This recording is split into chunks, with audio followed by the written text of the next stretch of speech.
तुर्की के राष्ट्रपति के सामने एक बार फिर से कश्मीर का रोना रोया पाकिस्तान ने। जानेंगे क्या चल रहा है। तुर्की के राष्ट्रपति पाकिस्तान पहुंचे हैं तो वहीं दूसरी तरफ पीएम मोदी को हराने के लिए एक साजिश रची गई थी, इसका खुलासा हुआ है। जानेंगे जियोपॉलिटिक्स में क्या कुछ चल रहा है। हमेशा की तरह जानने को मिलेगा बहुत कुछ। आइए जानते हैं इन खबरों को विस्तार से। तुर्की के राष्ट्रपति रजब तैयब अर्दोगन गुरुवार को 2 दिवसीय दौरे पर पाकिस्तान पहुंचे। उनका पाकिस्तान के प्रधानमंत्री शहबाज शरीफ और राष्ट्रपति आसिफ जरदारी ने स्वागत किया। शरीफ ने अर्दोगन को अपना भाई और तुर्की की दिशा बदल देने वाला नेता कहकर संबोधित किया। तुर्की और पाकिस्तान के बीच हालिया समय में रिश्ते बेहतर होते दिखे हैं। तुर्की और पाकिस्तान दोनों ही सुन्नी बहुल मुस्लिम क्षेत्र है। दोनों ही देश मुस्लिम वर्ल्ड में अपना प्रभाव बढ़ाने की कोशिश कर रहे हैं। अर्दोगन के साथ शेयर करते हुए शहबाज शरीफ ने एक्स पर लिखा कि तुर्की के लिए पाकिस्तान के दिल में खास जगह रही है। मेरे भाई अर्दोगन, इस दौरे से हमें उम्मीद है कि तुर्की पाकिस्तान के दोस्ती और भाईचारे की बुनियाद मजबूत होगी। पाकिस्तान और तुर्की के बीच संबंधों में रक्षा सहयोग का अहम रोल है। तुर्की पाकिस्तान का दूसरा सबसे बड़ा हथियार आपूर्तिकर्ता देश है। पाकिस्तान को तुर्की से ड्रोन टेक्नोलॉजी भी मिल रहे हैं। जवाहरलाल नेहरू यूनिवर्सिटी में प्रोफेसर AK पासा ने BBC से बातचीत में कहा कि तुर्की यूरोपीय यूनियन का सदस्य बन नहीं सका तो उसका रुख इस्लामिक देशों की तरफ है। दरअसल इस्लामिक दुनिया में नेतृत्व को लेकर एक किस्म का खालीपन है और अभी तुर्की उसे भरने में सबसे आगे दिख रहा है। पाकिस्तान भी एक मजबूत सैन्य ताकत है। तुर्की चाहता है कि पाकिस्तान से बेहतर रिश्ते हों। तुर्की के भारत के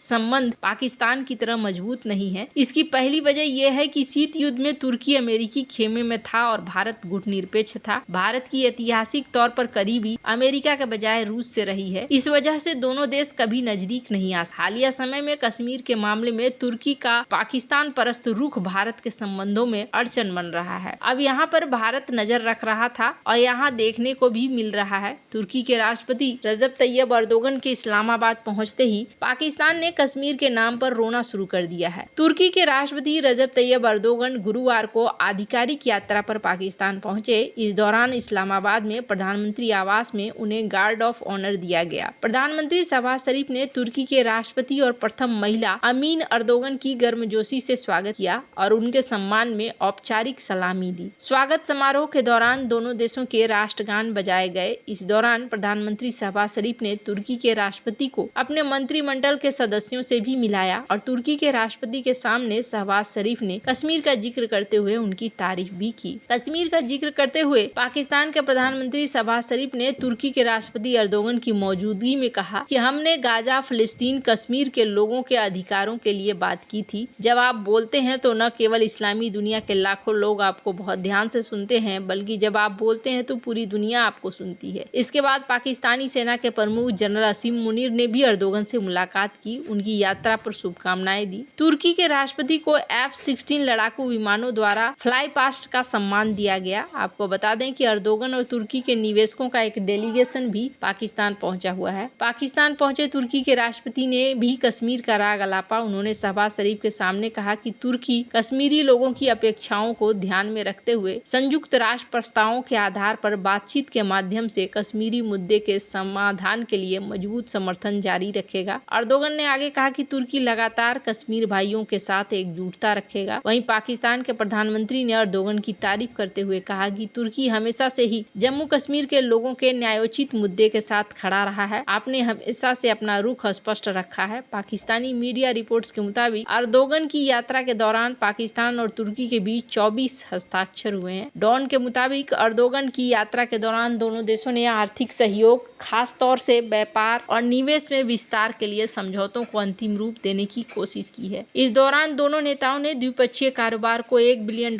से बढ़ाकर $5 बिलियन करने की योजना बनाई है। व्यापार उदारीकरण, निवेश सुविधा और गैर टैरिफ बाधाओं को हटाने के लिए नए समझौता ज्ञापन का उम्मीद भी है। डॉन ने लिखा है कि रक्षा सहयोग पाकिस्तान तुर्की संबंधों का एक प्रमुख स्तंभ बना हुआ है। साल 2023 में Stockholm International Peace Research Institute की एक रिपोर्ट में कहा गया कि तुर्की पाकिस्तान का दूसरा सबसे बड़ा हथियार आपूर्तिकर्ता है, जो इसके कुल हथियार आयात का 11% हिस्सा है। माना जा रहा है कि इस दौरे के दौरान अर्दोगन पाकिस्तान से तुर्की के 5वीं पीढ़ी के लड़ाकू विमान कान खरीदने के लिए भी कह सकते। जहां एक तरफ ये सब कुछ चल रहा है, वहीं दूसरी तरफ यूएसएड का एक और नया खेल निकलकर सामने आया है। अमेरिका के पूर्व विदेश विभाग के अधिकारी माइक वेंज ने आरोप लगाया है कि अमेरिका ने विभिन्न देशों की राजनीति में दखल देने के लिए कई रणनीतियों का इस्तेमाल किया है। कहा जा रहा है, वेंज ने कहा है कि मीडिया का प्रभाव, सोशल मीडिया सेंसरशिप और विपक्षी आंदोलनों को आर्थिक मदद पहुंचाकर अमेरिका ने भारत, बांग्लादेश और अन्य देशों की राजनीति को प्रभावित करने की कोशिश की है। उनके मुताबिक अमेरिकी समर्थित एजेंसियों ने चुनावों को प्रभावित करने और सरकारों को अस्थिर करने की कोशिश की है। माइक वेंज ने दावा किया है कि अमेरिकी सरकार से जुड़े संस्थानों ने भारत और बांग्लादेश सहित कई देशों के आंतरिक राजनीति में हस्तक्षेप किया। मीडिया का प्रभाव, सोशल मीडिया को सेंसर करना, विपक्षी आंदोलनों को फंडिंग करना। वेंज के अनुसार साल 2019 के भारतीय आम चुनाव में भी हस्तक्षेप की कोशिश की गई। वेंज ने आरोप लगाया कि फेसबुक, व्हाट्सएप, यूट्यूब, ट्विटर जैसी टेक कंपनियों पर मोदी समर्थक कंटेंट को रोकने के लिए अमेरिकी विदेश विभाग द्वारा दबाव डाला गया था। व्हाट्सएप की मैसेज फॉरवर्डिंग की सीमा को जनवरी 2019 में कम करना भी इसी रणनीति का हिस्सा बताया गया था। वेंज के अनुसार अमेरिका ने बांग्लादेश की राजनीति में भी हस्तक्षेप किया, खासकर प्रधानमंत्री शेख हसीना की सरकार को कमजोर करने के लिए। उनका दावा है कि सांस्कृतिक तनावों का उपयोग कर विभाजन पैदा किया गया, रैप संगीत के जरिए सरकार विरोधी भावनाओं को भड़काया गया। यूएसएड अमेरिकी सरकार की एक स्वतंत्र संस्था है जो विकासशील देशों में आर्थिक और मानवीय सहायता प्रदान करती है। हालांकि इस पर राजनीतिक हस्तक्षेप और अमेरिकी विदेश नीति को लागू करने का आरोप भी लगते रहे हैं। भाजपा सांसद निशिकांत दुबे की तरफ से सोमवार को संसद में उठाए गए आरोपों को अमेरिका के पूर्व विदेश विभाग अधिकारी माइक वेंज के खुलासे से नया बल मिला है। दुबे ने आरोप लगाया था कि अमेरिकी संस्था यूएसएड ने भारत को विभाजित करने के लिए कई संस्थाओं को धन मुहैया कराया था। यहाँ देखने को मिल रहा है कि चीजें अब निकलकर खुलकर सामने आ रही हैं। कहा गया कि उस समय कुछ इस तरीके के काम किए गए